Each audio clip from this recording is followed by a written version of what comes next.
এবার বলুন কি খাবেন। তারপর তারা অর্ডার দিল, আমি তাদের খাবার এনে দিলাম।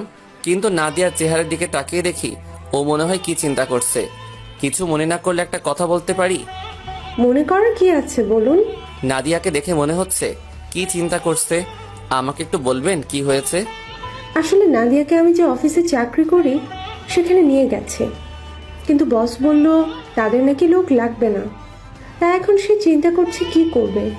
ও এ কথা, সমস্যা নেই, আমিও চাকরির ব্যবস্থা করে দিব। আগে খাবার খেয়ে নাও। আপনি কিভাবে আমার চাকরির ব্যবস্থা করে দিবেন? সেটা আপনাকে ভাবতে হবে না, আগে খাবার খেয়ে নেন। তারপর দুজনে খাবার খেতে লাগলো। খাবার খাওয়া শেষ হওয়ার পর বিল দিতে আসলে আমি বলি, আপনাদের বিল দিতে হবে না, বিল আমি দিয়ে দিছি। আপনি কেন আমাদের বিল দিচ্ছেন? মনে করো বন্ধু হয়ে বন্ধুর বিল দিছি, অন্য সময় নয়, আপনি দিবেন। এখন চলেন। কোথায় যাব? আপনার চাকরির জন্য। ঠিক আছে, চলুন। তারপর হোটেল থেকে বেরিয়ে তাদের একটা অফিসে ঠিকানা দিলাম। আপনারা দুজন এই অফিসে যাবেন, আর তিশা তুমি এই অফিসে চাকরি ছেড়ে দাও, তোমাদের দুজনকে ওই অফিসে চাকরি দিবে।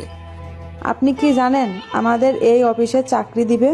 সেটা গেলে দেখতে পাবে, আর কোনো কথা নয়, তোমরা এখনই ওই অফিসে চলে যাও।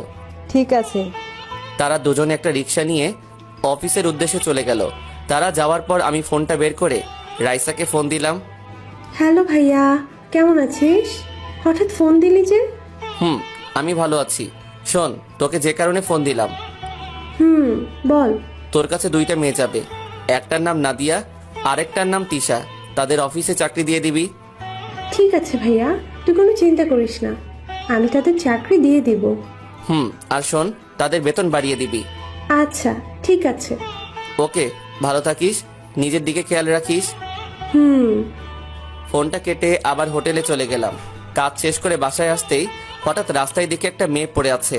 আমি মেয়েটার কাছে গেলাম, দেখি মেয়েটার পুরো শরীরে রক্তে রঞ্জিত হয়ে আছে। পাশে মেয়েটার মোবাইল পড়ে আছে। রক্তের কারণে মেয়েটার চেহারা ঠিকমতো দেখা যাচ্ছে না।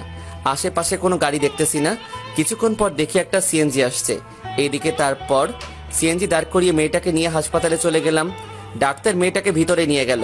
আমি বাহিরে অপেক্ষা করতে লাগলাম। কিছুক্ষণ পর ডাক্তার বেরিয়ে এসে বলল, আপনি রোগীর কি হন? আমি কিছুই হই না, রাস্তায় পড়েছিল, তাই আমি তাকে হাসপাতালে নিয়ে আসলাম। ও, আপনি এখনই ও পজিটিভ রক্ত নিয়ে আসেন 2 ব্যাগ। রোগীর শরীর থেকে অনেক রক্ত বের হয়েছে, আমাদের এখানে 2 ব্যাগ আছে, আরও 2 ব্যাগ লাগবে। আপনি এখনই রক্ত ব্যবস্থা করে নিয়ে আসেন, তা না হলে রোগীকে বাঁচানো সম্ভব হবে না। ডাক্তার, আমার রক্ত ও পজিটিভ, আপনি আমার থেকে রক্ত নিন। ঠিক আছে, আপনি আমার সাথে আসুন, আগে আপনার রক্ত